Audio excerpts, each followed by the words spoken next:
Programa Espírita, Quarta Dimensão. O Espírito Fénelon, em uma mensagem anotada no Evangelho segundo o Espiritismo, diz que para o invejoso e o ciumento não há repouso. Estão perpetuamente febricitantes. O que não tem e os outros possuem lhes causa insônias. Cada um possui sua história de programação dentro de uma reencarnação. A inveja e o ciúme é algo que devemos combater dentro de nós. Podemos ser testados se realmente temos a capacidade de ter e fazer tal coisa. E se não conseguirmos? Que cada um saiba o seu lugar no mundo e seja feliz. Experiência notável foi o que passou Damócles, cortesã de Dionísio, o Velho, general astuto e hábil. Salvou Siracusa do domínio de Cartago, tornando-se rei. Damócles atiçava a vaidade do tirano, situando-o como alguém invejável por suas riquezas e poderes. Dionísio dispôs-se a demonstrar-lhe que não era bem assim. Certa feita, o convidou a tomar seu lugar numa festividade. Seria rei por uma noite, a fim de experimentar as delícias do poder. Em plena euforia, cercado de aduladores, Damócles sentia-se o dono do mundo. Ainda que por breves horas, extasiava-se quando, ao olhar para o teto, pôs-se trêmulo e apavorante. Viu uma espada afiadíssima suspensa sobre sua cabeça, tendo a sustentá-la frágil crina de cavalo. Dionísio explicou-lhe que era essa a sua própria condição, permanentemente ameaçado por incontáveis perigos.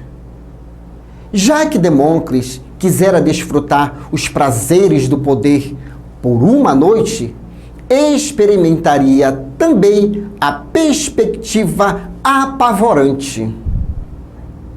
A espada poderia desabar sobre sua cabeça, perfurando-lhe os miolos. Podemos imaginar o que foi aquela noite para o pobre cortesão. Que saibamos nos colocar no devido lugar de nossas obrigações, respeitando a posição do próximo sempre. O Quarta Dimensão já começou.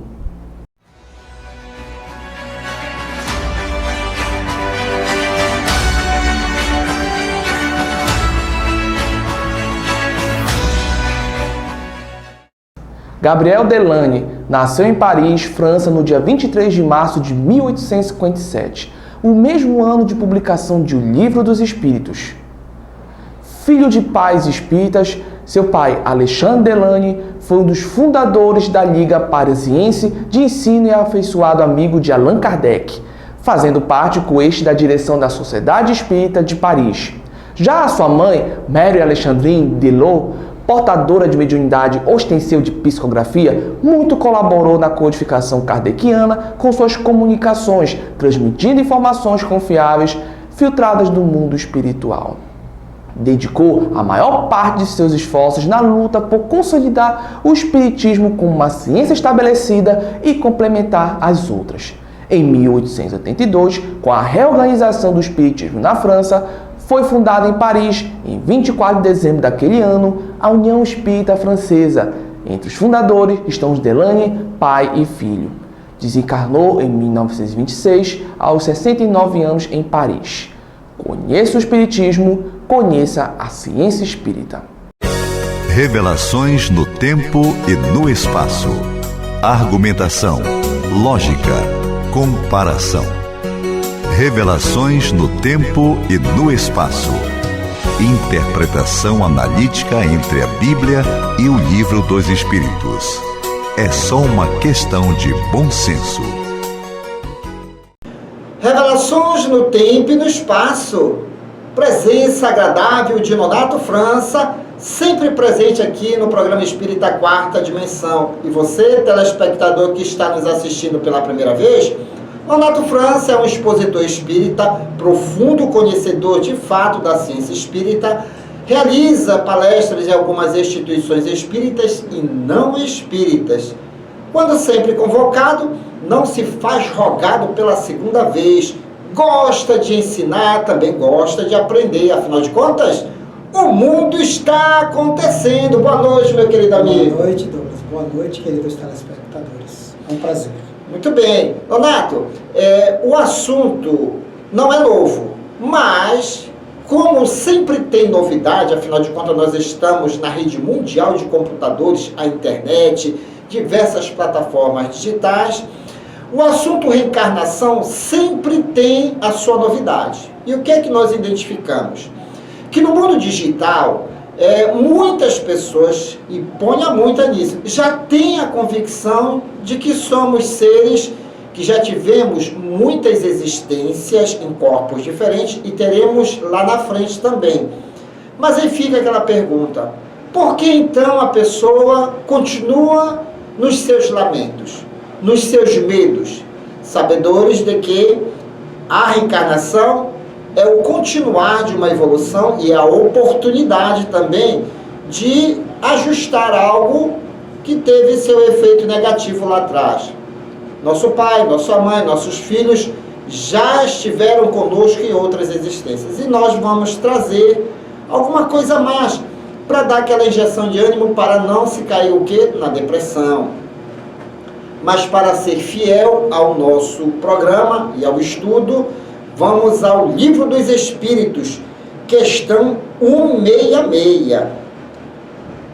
Como pode a alma que não alcançou a perfeição durante a vida corpórea acabar de depurar-se? E eis a resposta dos imortais, sofrendo a prova de uma nova existência. Quer dizer, não deu para fazer alguma coisa aqui, até em termos de felicidade, como é que fica? Uma nova existência será nos oportunizada. Mas eu vou lhe abusar, meu amigo, que Kardec faz uma colocação estendendo a pergunta 166A. Como realiza essa nova existência? Será pela sua transformação como espírito? E eis a resposta dos imortais. Depurando-se, a alma indubitavelmente experimentará uma transformação, mas para isso necessária lhe é a prova da vida corporal. Afirmando novamente, retornaremos se nós não cumprirmos, e às vezes nós nem sequer cumprimos parte do que foi elaborado. Meu amigo, suas considerações aos nossos telespectadores. Queridos irmãos, queridos telespectadores, mais uma vez uma boa noite. A palavra-chave do questionamento em si com relação à pergunta é a transformação. Nós, enquanto seres encarnados e que estamos vivenciando na matéria, não temos condições de fazer nada desaparecer. Nada. No sentido mais amplo e profundo da palavra. Desaparecer. Nem dores, nem decepções, nem lágrimas, nem tampouco e bem melhor as coisas boas que fazemos. Portanto, é a transformação.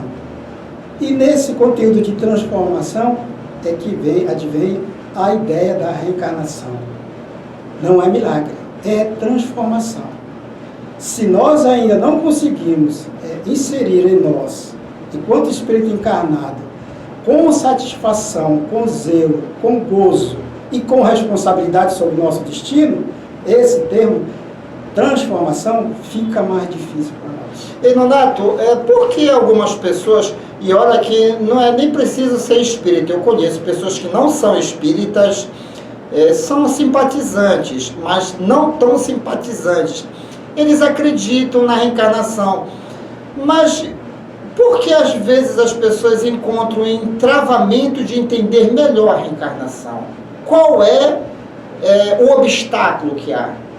O obstáculo está inserido intrinsecamente em nós, chama-se orgulho.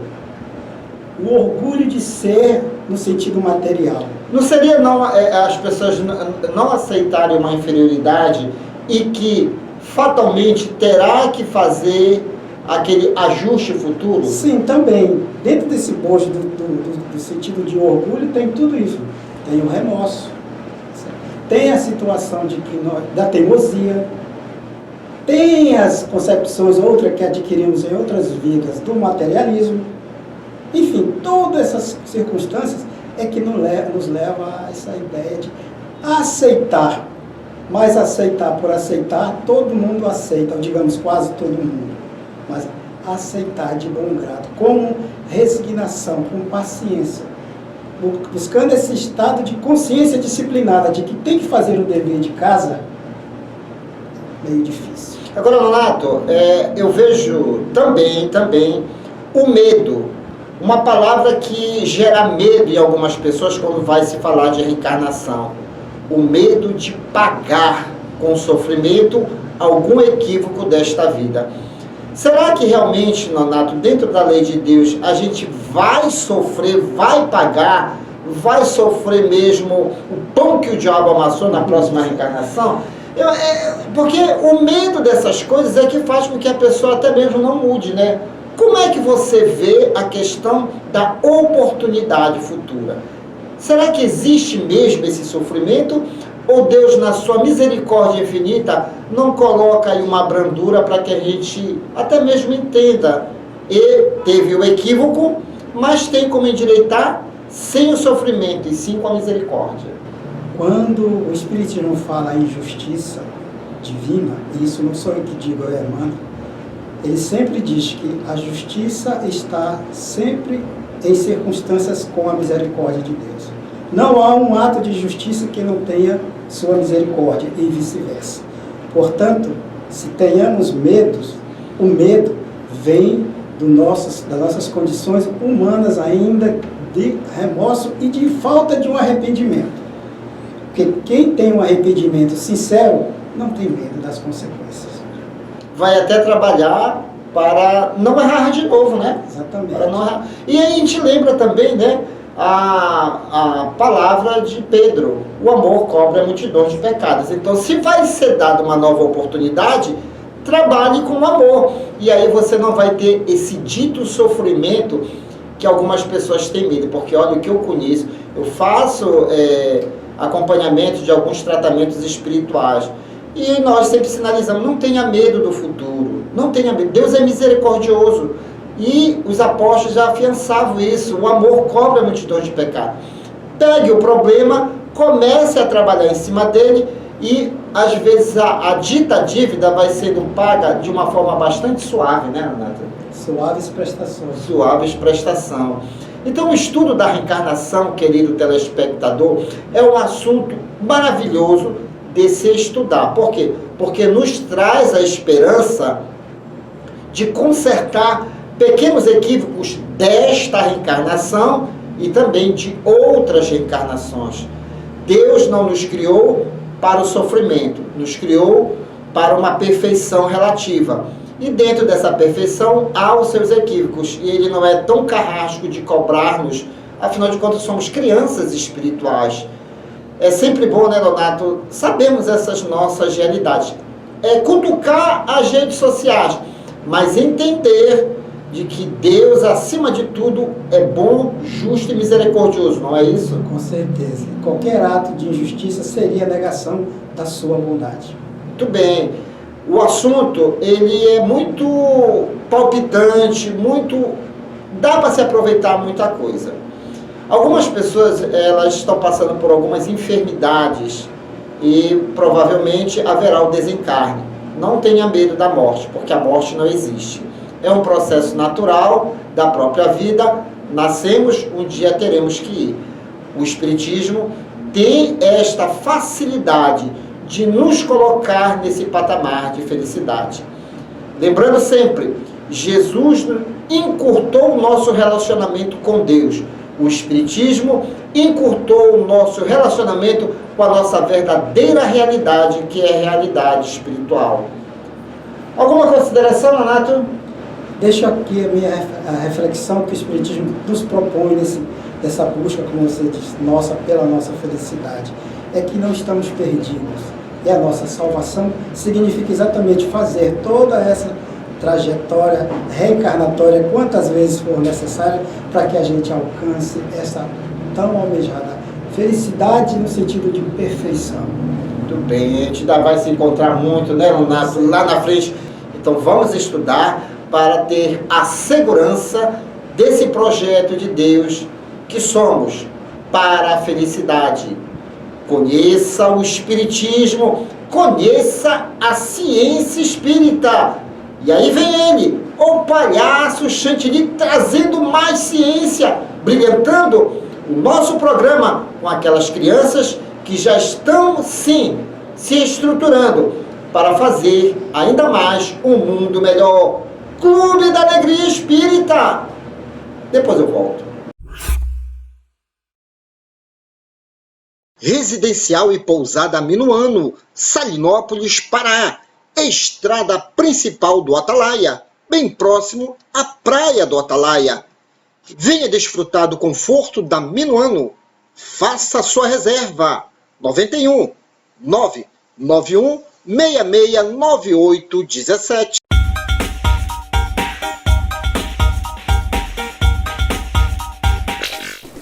Aí, galerinha, mais um domingo com vocês, né, que socorro! É o Clube da Alegria Espírita, trazendo informação e alegria todo domingo. Domingo, na sala, na cozinha, onde você estiver. Nós estamos lá, levando alegria pra vocês, tá bom?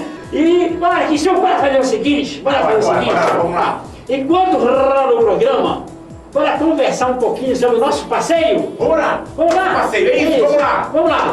Tchau, gente, daqui a pouco a gente volta, hein? Tchau. Você não sabe? Então fique sabendo!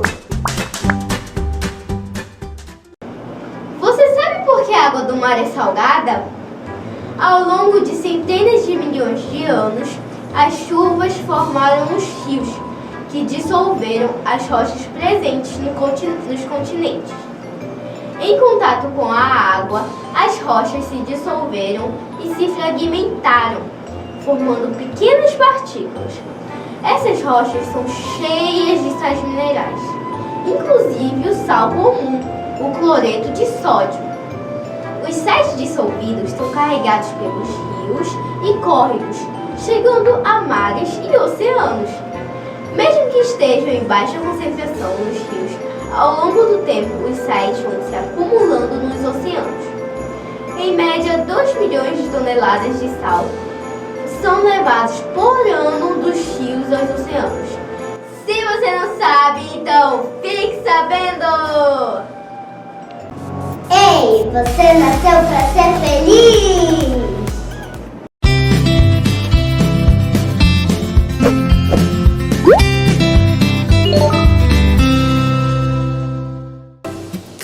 Olá, gente! Boa noite! Começando mais um Ciência Espírita Kids. O nosso assunto de hoje é vampirismo espiritual. Não vamos falar de seres mitológicos que têm dentes agudos que usam para sugar o sangue das suas presas saudáveis, mas sim de uma ligação prejudicial entre encarnados e desencarnados. Então, vem comigo! O vampirismo é a prática utilizada por espíritos desencarnados para sugarem as energias das pessoas. Ao desencarnar, o homem leva consigo todos os seus vícios e necessidades, como o uso das energias deletérias provenientes do tabaco e do álcool. Então, esses espíritos obsessores se aproximam de pessoas que estejam utilizando essas substâncias para que possam vivenciar as sensações e os fluidos gerados pelo vício.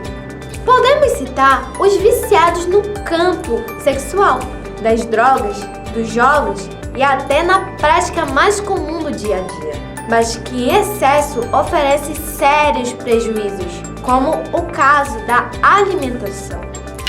Há espíritos que, pela ignorância e atraso moral, além de subjugar suas vítimas encarnadas e até mesmo desencarnadas, mantêm pela chamada ideopatia seu perispírito em formas monstruosas. Ambientes onde imperam o vício e a imoralidade são roteiros preferidos destes espíritos, uma vez que lá encontram por afinidade e sintonia suas presas com maior facilidade. Bom, gente, por hoje é só. Até o próximo domingo com mais um Ciência Espírita Kids. Tchau!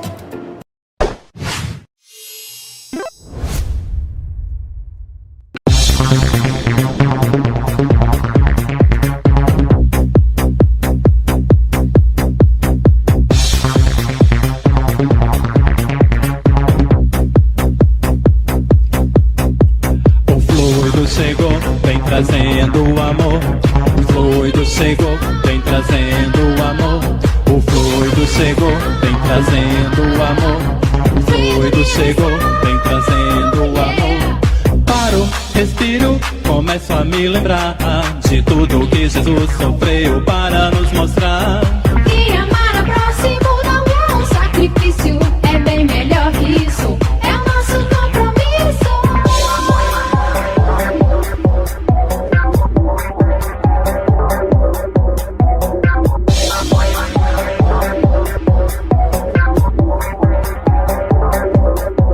Vem trabalhar,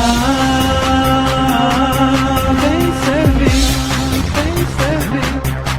aprenda a amar, conduzir. Vem trabalhar,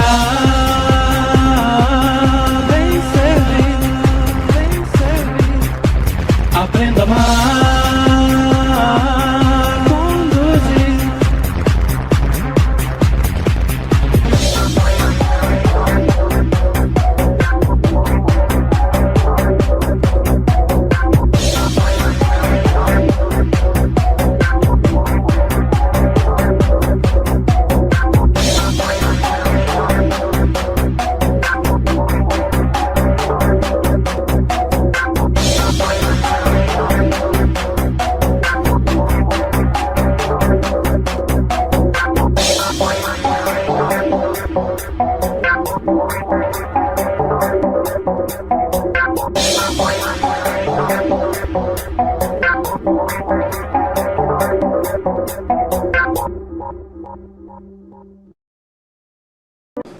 Chegando muito legal que aquele abraço. Aquele abraço, aquele abraço. Alô, Leandro, cinegrafista. Leandro Matias. Isso, um abraço pro nosso querido amigo. E para toda a família Matias. Toda a família Matias. Um grande abraço. Grande abraço, isso. Abraço à família Monteiro, família Lopes, tá? A família Lírio. Família Lírio, isso, Lírio. Ok. Um abraço pra você, Você também. e até o próximo domingo. Programa. Isso. Tchau, que suco. Tchau.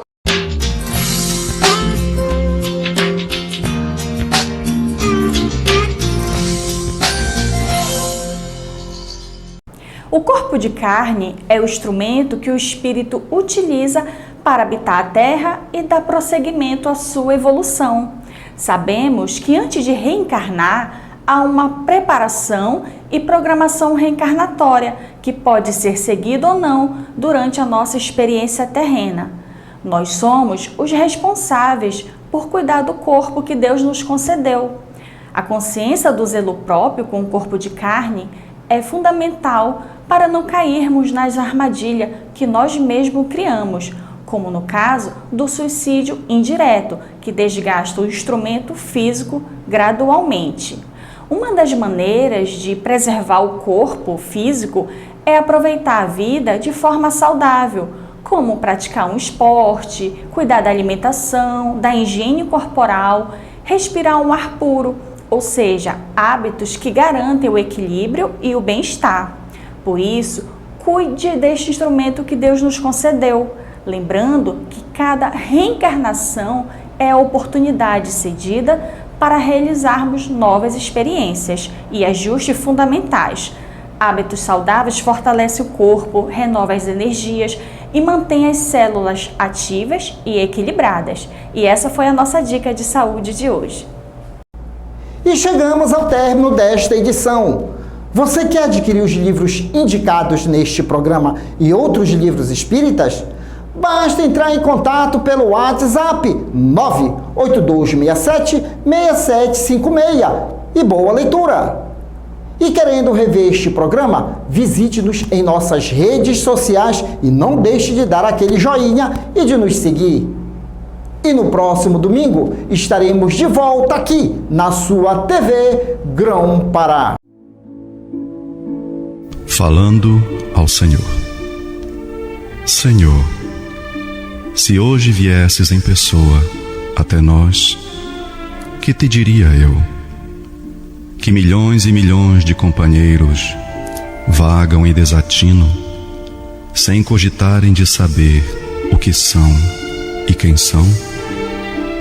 Que a penúria de espírito campeia, insuflando amargura e rebeldia, sofrimento, ilusão? Que o medo em se alastrando, na escura inquietação a que se aferra, gera conflito e angústia em toda parte, nos caminhos da terra? Que a riqueza do ouro não remove tristeza e solidão na alma ferida? Que os engenhos perfeitos do progresso não enxugam as lágrimas da vida? Que te diria eu, Jesus, se te encontrasse? Que nos condói fitar a multidão dos que fogem de si mesmos, dando-se a dor maior por onde vão? Que nos comove contemplar a inteligência rica e entretanto insegura, elevando conforto, sem saber dissipar as sombras da loucura? Que diria, Senhor? Não te diria nada disso, pois sabes tudo ver muito mais do que nós. Rogar-te-ia tão somente a bendita prisão na força do dever, que me guarde em serviço, para que eu saiba compreender, sem azedume e sem alarme, como aperfeiçoar-me para aceitar-te enfim. Porque tudo, Senhor, estará justo e certo, do que eu veja no mundo, longe ou perto, se a tua luz brilhar dentro de mim.